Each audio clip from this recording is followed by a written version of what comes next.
Cyprus Traditional House. Cyprus traditional houses are an escape from reality, getting a real feel of the local rural life experience.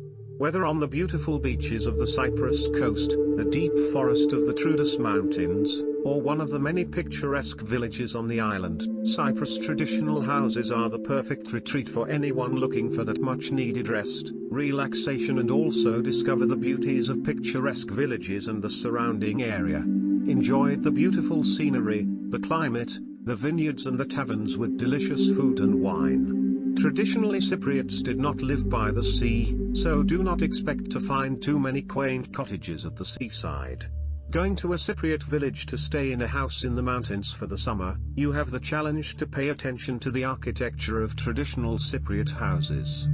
Of course, the Cypriot village architecture is very diverse and not all rural houses were necessarily built according to the plan described in this video.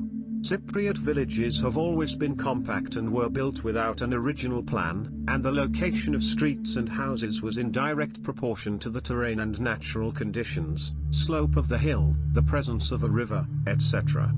Some examples of villages in Cyprus that has preserved its original atmosphere are Kakopetria, Fikadou, Askas, Lefkara, Panoparnagia, Omodos and many others. As I said before, traditional houses were usually built without any preliminary plan, but at the same time it always met the needs of the family who lived in it for many generations. Traditional houses never had extra space, they all had a clear purpose to serve the needs of the family on a daily basis. For the construction of the house, they used stone, wood or plinth, flat brick, which the Cypriots inherited from Roman and Byzantine architecture. The roof was made of reed and olive wood, less often oak planks were used. Along the streets were residential houses, which were fenced off by less high, powerful stone walls that hid the routine life of the residents from prying eyes.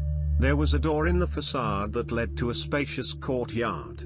This courtyard was the main workspace, and quite often also a living place for pets. Houses in Cyprus were not built to show their facades, courtyards or gardens to passers-by, but to isolate residents as much as possible from uninvited guests. High stone fences and tightly locked gates still hide houses from casual onlookers. On three sides it was surrounded by a fence, and on the fourth side was the house. Usually the houses had one or two floors. They were either straight and elongated along the courtyard, or had the shape of the letter gamma. The usual architectural component of the house was a small arcade, a half-open space fenced off from the main courtyard by arches. It was an intermediate place between the living quarters and the courtyard. This arcade was called Iliakos, sunny room. The simplest sunny place was arranged as follows: the roof, called Cypriot Greek domen, of the house protruded 2 to 3 meters forward. It was propped up with wooden beams, or, if the family was richer, they made stone arches.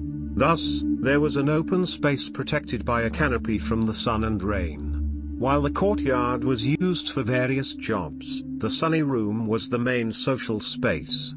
Here the owners could receive guests, offering them coffee and sweet. Here the neighbors gathered, who were engaged in handicraft and at the same time discussed the latest village news.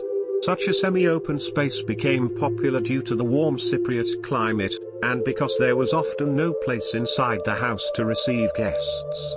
On one end, the sunny room usually had a meko, a place for cooking and washing dishes. Here they put a traditional Cypriot oven in which they baked bread and made kleftiko. There was also a gurna, a large tub for kneading dough. Nearby could be located niskia. It's a small simple hearth made of stones. The stones were usually simply laid out with the letter pi. A fire was made in the middle, and a cauldron or a metal support for the utensils was placed on top. However, the presence of niskia did not mean the house itself did not need a fireplace inside, at least for heating in winter. Even in the sunny room, closer to the front door, there could be a stand for jugs of water. The water was brought outside at night so that it would cool down, and early in the morning residents could drink and wash with cool water. The floor in the rich sunny room was paved with stones and decorated with flower beds, while in poorer houses it remained earthen. The first floor was usually built when the plot was small and there was no place to build a large ground floor. The first floor was called a noin. The staircase, stone or wooden, connecting the two levels, also went along the outer wall, that is, from the sunny room up to the balcony. In wealthy houses, the outer wall of the house, facing the courtyard, and the columns of the sunny room were decorated with carvings or frescoes, and a colonnade called the portion could lead from the gate into it. Sunny room could also be doubled, divided in half, along the wall of the house, by an arcade.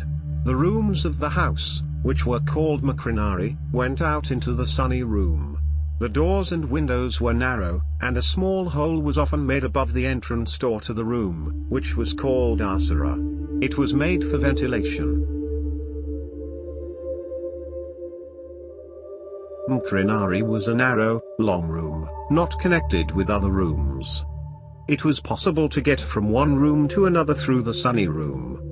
The main room was called dikura, double space, since it consisted of two double rooms, between which they could make not a wall, but an arch. If there was an arch, then the main hall was called palati, chambers, palace. Dikura served as a living room, dining room and often even a bedroom for a large Cypriot family. In the most conspicuous place was the armorola, the wardrobe, the doors of which were decorated with different patterns.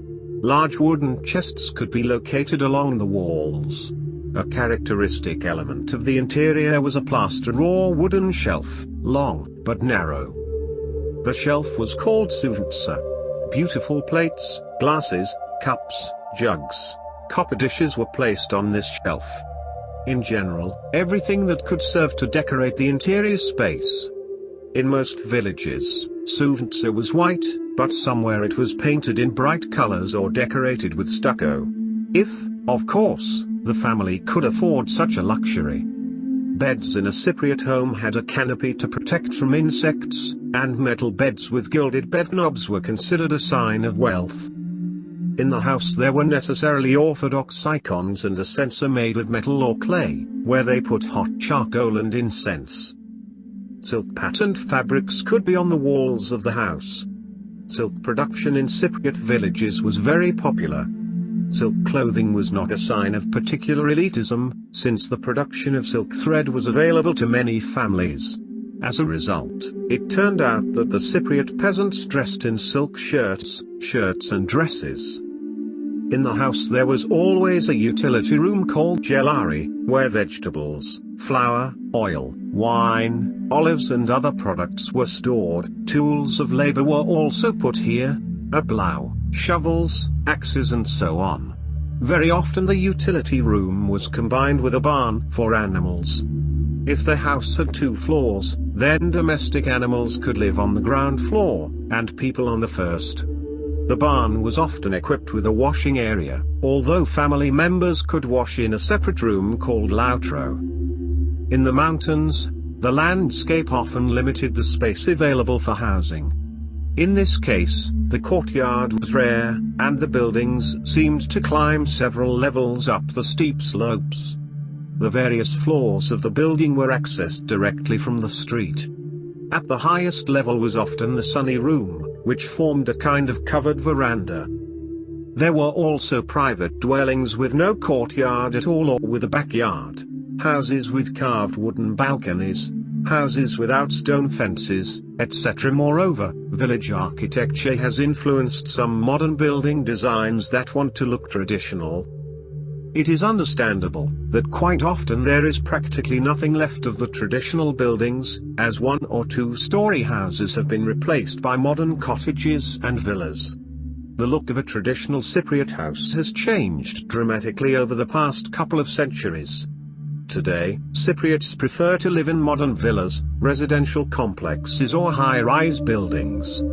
But the charming simplicity inherent in the village dwellings still gives ideas to architects and designers.